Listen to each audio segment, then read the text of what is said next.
Watch and burn. Hey everyone. So today I want to discuss, well actually lately I've been neglecting to do books, and I know that's because nobody really reads anymore, so nobody wants to hear anybody talk about books. But I do read a lot, and I feel bad when I'm not discussing some of like the cooler books that I've read. I feel sort of like, I don't know, it's like I'm letting them down or something because I'm not giving them the same respect that I've given music and movies. And I don't think that's fair, because even though I know reading isn't exactly sort of the in thing to do anymore, and everybody would rather use Audible and shit like that, which doesn't really count as reading. It's more like listening to stories or being told a story. There's a billion books I could talk about. So I think today I will discuss Clive Barker's 2007 release, and that is Mr. Begone. This tells the story of Jacobok Botch, which is, like, here's the thing. If you're going to have characters in a book, right, you should at least try to pick names that people can pronounce without feeling like morons. And the lead character's name is Jacobok Botch. And I just don't feel comfortable saying that name at all. So anyways, what this tells the story of is his abusive upbringing at the hands of his abusive demon father in hell, and how one day, through a magical fishing net, he is scooped up from the depths of hell, and he's transported into 14th century Europe, where he just kind of goes around doing really horrible things. He ends up trapped in the pages of this book, and throughout the course of the novel, he is begging you, the reader, to burn the book, to get rid of it, to set him free, to have this dealt with so that this doesn't have to continue forever.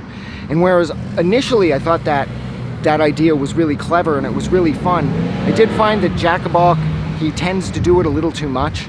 He begs you to burn the book, it feels like, every few pages, and it does become a little tiresome over the course of the read. But other than that, the book is fun. This book is completely fucked, of course. He comes across a more experienced demon by the name of Quitoon, Quitoon. Again, Jesus Christ, Barker, could you give these demons names like Jake and Paul? Is it really Jacobok? Quitoon? It's not Quin-toon, it's Q-U-I-toon. I feel like an asshole saying these names.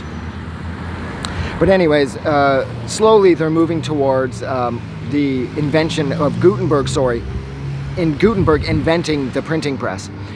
And everybody wants a part of this because, of course, this is pretty much the biggest invention in the history of humanity. And I think actually it still probably is.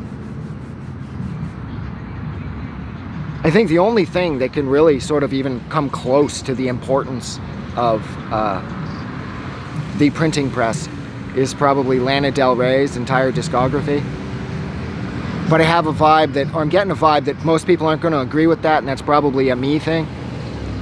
But anyways, yeah, so they're heading to see Gutenberg's printing press, and along the way, they just get into all sort of demonic hijinks. Quitoon, God, I hate saying that name. Quitoon likes to burn people alive. It's sort of his thing. He's mean. He fucking kills every human he comes across. And Jacobok. God, I hate these fucking names. But yeah, Jacobok, he has a bunch of cuts and shit all over his body.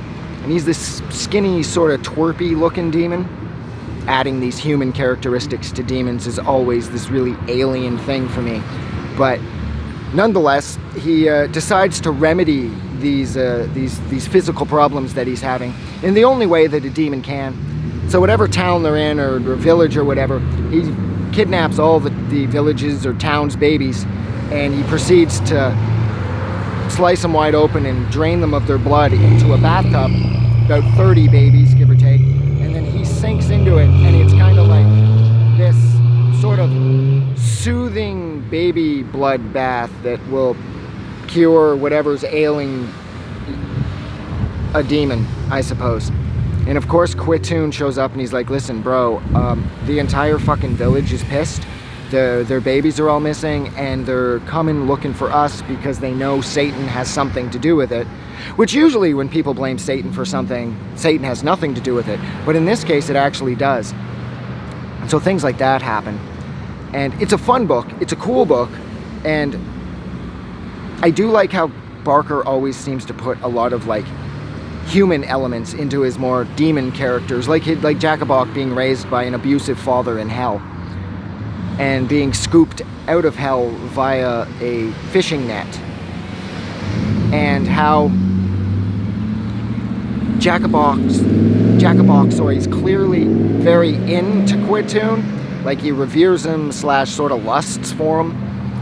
So I like that, but I did find that the Jacobok constantly complaining about your need to burn the book, that was a little overdone. But I think I will leave it there because, like I said, nobody wants to hear somebody talk about a book they're never going to read. So I loved this book, despite the whinier elements that I didn't love. This is a really fun book, and I will say that, God, it's like a chick magnet too. 3 of the girls I ended up dating, when we first met, they were like drawn to this book, and they grabbed it and they were like, "Can I borrow this? I have to read this." So I don't know, it's like 3 girls in a row have loved that book before we dated. So maybe there actually is something to this book, having some sort of sex appeal or something, which is kind of fun, I suppose. But yeah, so look, I'm gonna go. So thank you so much for hanging out with me while I discussed Clive Barker's 2007, I almost said album, book, and that is Mr. Begone. Like always, if you like this review, or if you like this book, or if you've read this book, don't forget to do something nice for somebody. But most importantly, please don't forget that the world is a better place because you are in it. I'm gonna go. Have a good afternoon. I just wanted to say thank you for making it through the entire video. I really appreciate it. And I'm going to remind everyone one more time, even though I've probably already done this in the video that you just watched, to please click the like button as well as the subscribe button because it helps this channel grow. And thank you for hitting like and subscribe, and we will see you guys really soon.